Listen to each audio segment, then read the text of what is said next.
자연식물식 9번째 날입니다. 채소와 과일, 통곡물로 차린 식탁이 전혀 낯설지 않을 만큼 자연식물식에 적응이 되었습니다.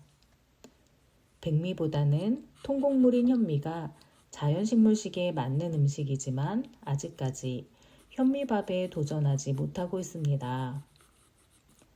여러 가지 변명거리가 있는데 먼저는 가족들과 함께 먹는 밥이니 거친 현미로 밥을 짓기가 신경 쓰이고 자연식물식 이전에 했던 체질식에서 체질상 현미가 맞지 않았기 때문에 현미를 사용하기가 꺼려집니다.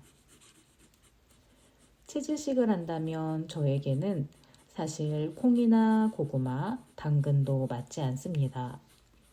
오히려 자연식물식에서 허용되지 않는 생선이나 해산물이 이롭습니다. 자연식물식, 채소과일식, 체질식 모두 장점이 있고 제각기 효과를 본 사람들이 있기 때문에 피상적인 정보만으로는 나에게 어떤 것이 맞는지 알기 어렵습니다.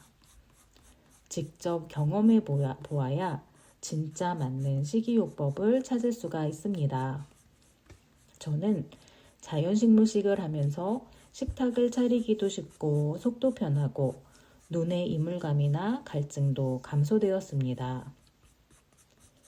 체질식을 하면서 이미 10kg가 빠졌는데 자연식물식을 하면서 다시 몸무게가 조금씩 감소하고 아토피의 흔적도 확연히 사라지고 있습니다. 자연식물식 첫날은 양배추와 물만 먹으면서 디톡스를 해서 그랬는지 나른한 느낌이 있습니다.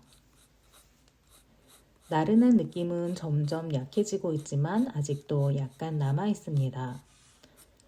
누군가는 채식을 하면 정신이 맑아진다고 하는데 저는 아직 정신이 맑아지거나 집중이 더 잘 되는 경지까지는 이르지 못했고 의외로 마음이 편안합니다. 몸이 편안해지는 것과 비슷하게 마음이 잠잠해지는 것을 느낍니다. 오늘도 아침에는 과일로 자연식물식을 했습니다. 어제 미리 잘라둔 자두와 복숭아가 있어서 편하게 먹었습니다. 점심에는 돌김을 에어프라이어에 구웠습니다. 김을 적당한 크기로 잘라서 에어프라이어 바스켓에 세워 넣는데 한 번에 넉넉한 양의 김을 빼곡히 담아야 김끼리 서로 기대어 쓰러지지 않습니다. 너무 적은 양의 김을 구우면 에어프라이어 바스켓 안에서 김이 날리고 타버립니다. 120도에서 3분 구우니 잘 구워졌습니다. 김구이에는 간장과 생들기름을 곁들였습니다. 생양배추와 백김치도 꺼냈습니다.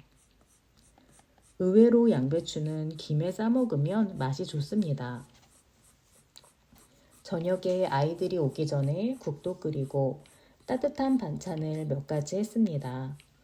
다시마와 멸치로 육수를 내고 멸치는 자연식물식에 맞는 음식은 아니지만 육수 정도는 사용하고 있습니다.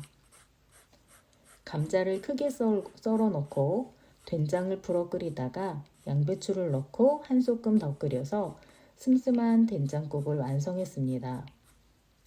채친 양배추는 팬에 볶다가 올리브유와 간장을 넣어서 섞었습니다. 아이들 반찬으로 계란찜에 명란젓 무침을 했습니다. 명란젓에 다진 파와 참기름, 참깨를 듬뿍 넣고 잘 섞기만 하면 맛있는 명란젓 무침이 됩니다. 파와 참기름이 명란젓의 비린 맛을 잘 잡아줍니다. 하루 이틀은 냉장 보관하면서 신선하게 먹고 며칠이 지나도록 남으면 찜기에 올려 10분 정도 익혀서 명란찜을 하면 별미입니다. 계란찜은 다시마를 몇 조각 넣고 육수를 끓이다가 멸치 액젓으로 간을 하고 물이 끓어오르면 풀어둔 계란을 육수 위에 살살 부어서 익히면 됩니다. 간장과 물의 양은 동량이거나 물의 양이 살짝 적으면 알맞습니다. 자연식물시 9일차인 오늘의 변화를 살펴봅니다. 아침 몸무게가 어제보다 줄었습니다. 눈의 이물감도 거의 없고 몸도 편안한데 감기가 올 듯 말 듯 합니다. 목이 좀 컬컬해서 낮에 만들어둔 자두청에 뜨거운 물을 부어 마셨습니다.